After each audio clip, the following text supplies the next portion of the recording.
All the organizations have their own organization policies, especially since we are into HR, and HR is a very important department, and then HR has its own policies also.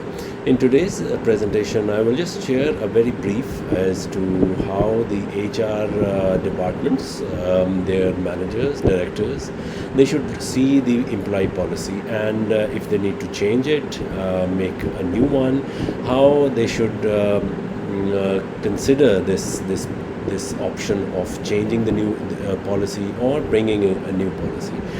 So the basic focus of any HR department is, of course, the employees of the organization, be it a private organization, a development agency, or any public sector organization. For public sector, it's a little difficult because there are huge stakes involved into that. The service rules of the civil service, they come into play, and to changing those rules is a very difficult task. So what we'll focus on today is a basic idea about the organizational HR policies, around whom these should be revolving, and what are the major items, major chapters for that matter should be included. So it should be taken as an employee life cycle.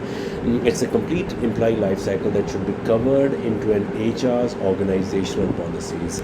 The first factor is, of course, the start of the employment, how the employment is starting within the organization, what are the recruitment policies, how then the orientation will be done, the onboarding, all the stuff that makes it convenient for any outsider, any person, any candidate to come into the organization, and what are the procedures within the organization to bring in the new employees, and how the organization is taking care of its employee brand.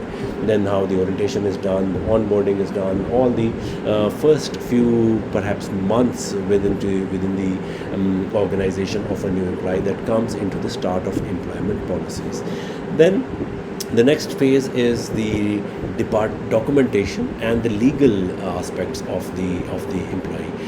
All the legal sides, the benefits that the employee is getting through legal procedures, what are the rights of the employees, all the documentation that is required for the employee to become a good employee into the organization, and what are the how the employee is getting his rights covered, and how the organization is getting its rights covered. So it's both sides should be covered into this area, where all the documentation should be proper in terms of the employees.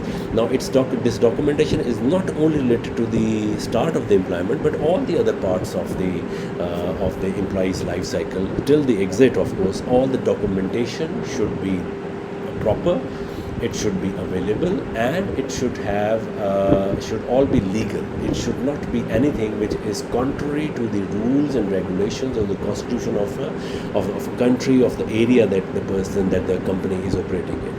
The next part is coming towards the performance appraisal of the employee. Whatever the person is doing, it should be appraised, it should be properly evaluated, so that the person is getting a feel that he is accountable to the organization, accountable to the bosses, accountable to the work that one is doing. When that is done, the next part is the training and development. The person who is into the organization should have good training, should have a good career path, should have good options to grow within the organization. So these should be covered into the point. This should all be documented. This should all be available within the organization. The opportunities for training, the opportunities for career development within the organization, they should be very well documented, very well listed into the organization, and they should have a good procedure within the organization. Then the next part is the employee welfare and general policies, all the code of conduct, the ethics within the organization, if there is uniform, if there is in and out time, the leaves, all the benefits, the health benefits, the perks that the employee is getting, all should be covered into this area.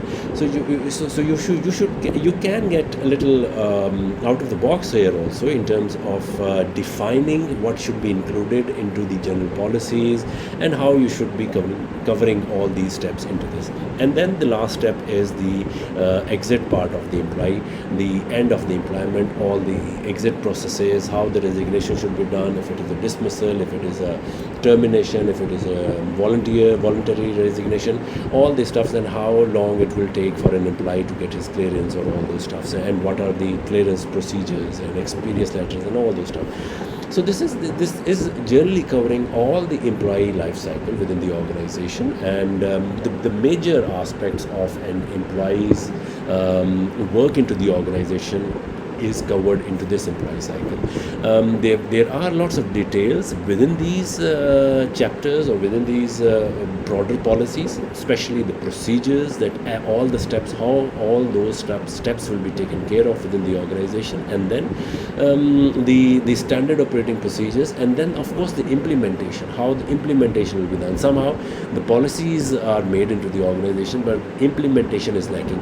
Now how do I cover that in the organization is that there should be a leverage within the policies, that they should be changed, because especially into the private sector organization where there is a good kind of flexibility within the policies and their implementation, there should be a clause also included that they should be revisited, they should be reviewed, if not every year, at least 2 years they should be revisited, because the circumstances change, the market change rapidly, and the employees' behaviors also change. So there should be a very definite, a distinct clause that these can be changed, and whenever there is a possibility of changing these